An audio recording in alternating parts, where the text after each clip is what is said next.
नमस्कार दर्शकों, मेरा नाम है गौरव अग्रवाल और देखिए आज हम बेहद खास आपके लिए शो लेकर आए हैं। पीओके में जो चल रहा है, जिस तरह से मुनीर की सेना ने वहां अत्याचार किया हुआ है और जिस तरह से वहां पर अब एक नया गठबंधन सामने आ रहा है, ये बहुत अहम है आपके लिए जानना। पीओके में आजादी का शोर सुनाई दे रहा है और दूसरी तरफ अब पूरे पाकिस्तान में मुनीर के खिलाफ विद्रोह भड़क उठा है और पीओके की आवाम के इस आंदोलन से उस शख्स की पार्टी भी जुड़ गई है जिससे मुनीर का 36 का आंकड़ा है। ऐसे में मुनीर के सिंहासन पर भी खतरा मंडराने लगा है। जनता फील्ड मार्शल का कोर्ट मार्शल करने के मूड में आ गई। आखिर क्या है पूरी कहानी, आपको अपनी इस स्पेशल रिपोर्ट में दिखाता हूं। पीटीआई ने लाहौर, रावलपिंडी, कराची और पेशावर जैसे शहरों में प्रदर्शन किए। पाकिस्तानी सेना ने प्रदर्शन को रोकने के लिए आंसू गैस के साथ साथ गोलियां भी बरसाईं। साथ ही 100 से ज्यादा पीटीआई कार्यकर्ताओं को गिरफ्तार कर लिया। आपको बता दें कि पीटीआई इमरान खान की रिहाई की मांग कर रही है।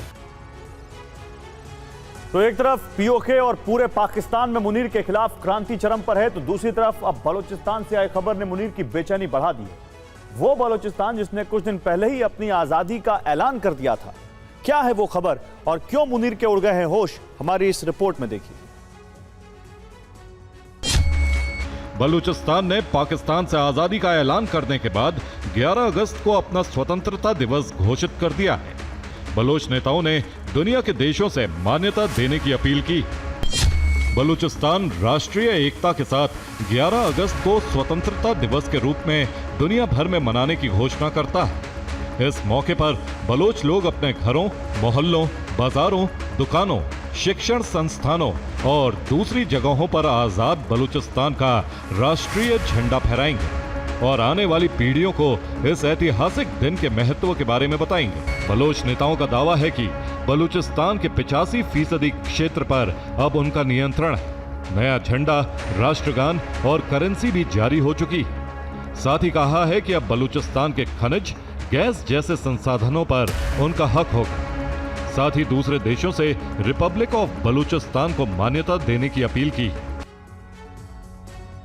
तो मुनीर के टॉर्चर रूम में बलूचिस्तान के क्रांतिवीरों की हत्या की जा रही है। यह बात किसी से छिपी नहीं है कि मुनीर की दमनकारी नीतियों की वजह से बलूचिस्तान पाकिस्तान के हाथ से लगभग निकल चुका है। वही पीओके भी उसी राह पर है। ऐसे में जब सीधी जंग में जीत नहीं पाए तो चोरी छिपे लोगों को अगवा कर उनकी हत्या कर रहे हैं। और ये बात हम नहीं कर रहे हैं, बल्कि बलोच वॉइस एसोसिएशन की यूएन में सौंपी गई रिपोर्ट में कहा गया है। आखिर क्या है पूरी कहानी, हमारी इस रिपोर्ट में देखिए।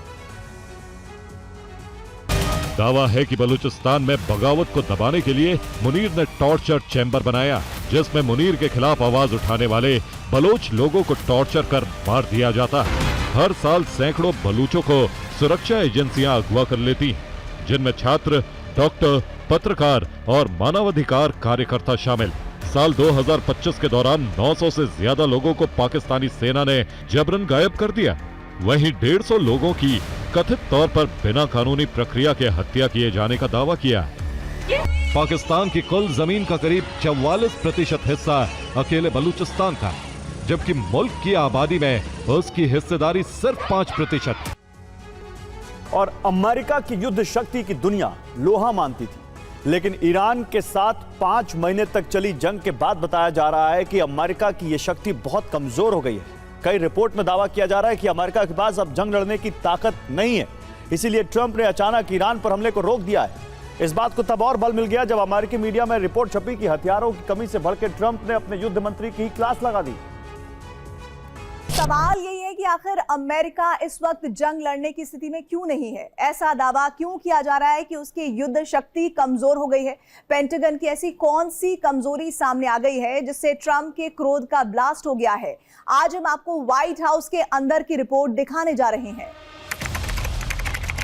2 अगस्त 2026। वॉशिंगटन पोस्ट और रॉयटर्स की रिपोर्ट के मुताबिक अमेरिका के पास जंग लड़ने के लिए हथियार ही नहीं है। इस रिपोर्ट के सामने आने के बाद माना जा रहा है कि हथियार की कमी की वजह से ही ट्रंप को हमला रोकना पड़ गया। ट्रंप की धमकी का दांव फेल हो रहा है। हमले की रणनीति नाकाम हो रही है। ईरान में जो लक्ष्य थे वो पूरे नहीं हुए हैं। शांति वार्ता भी विफल हो रही। अब तक वो समझौता भी करने में नाकाम रहे। कैंप डेविड में ऐसी कोई घटना नहीं हुई। राष्ट्रपति युद्ध मंत्री को बहुत मानते हैं। ट्रंप का मानना है कि हेग्सेथ शानदार काम कर रहे हैं। ट्रंप ने कहा है कि अमेरिका के पास हथियारों का बड़ा जखीरा मौजूद है। अमेरिकी कंपनियां तेजी से हथियारों का निर्माण भी कर रही हैं। ट्रंप और व्हाइट हाउस की तरफ से जो बयान जारी किए गए हैं उसे डैमेज कंट्रोल के रूप में देखा जा रहा है। कई रक्षा विशेषज्ञों का मानना है कि ट्रंप प्रशासन अपनी उन गलतियों और कमियों को छिपाने की कोशिश कर रहे हैं जो उनसे ईरान युद्ध के दौरान हुई। रॉयटर्स की रिपोर्ट के मुताबिक 5 महीनों तक चले ईरान युद्ध की वजह से अमेरिका के पास लंबी दूरी तक सटीक हमला करने वाली मिसाइलों का जो भंडार था वो खत्म हो चुका है। ये मिसाइलें अमेरिकी सेना को सुरक्षित दूरी से सटीक हमला करने में मदद करती हैं और युद्ध में निर्णायक भूमिका निभाती हैं। ट्रंप की सबसे बड़ी टेंशन यह है कि सबसे सटीक हमला करने में सक्षम मिसाइलों की किल्लत हो गई है। अमेरिका के पास ना तो अटैक एमएस ना ही प्रिसीजन स्ट्राइक मिसाइल्स यानी पीआरएसएम।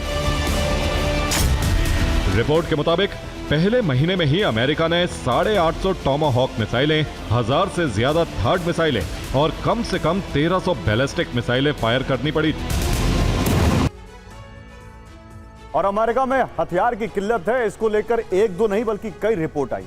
इस रिपोर्ट में दावा किया जा रहा है कि अमेरिका के पास ना तो खुद की रक्षा करने के लिए मिसाइलें हैं और ना ही अपने सहयोगियों की हिफाजत करने के लिए हथियार, खासकर उन अरब देशों की जो अमेरिका के सबसे बड़े पार्टनर हैं।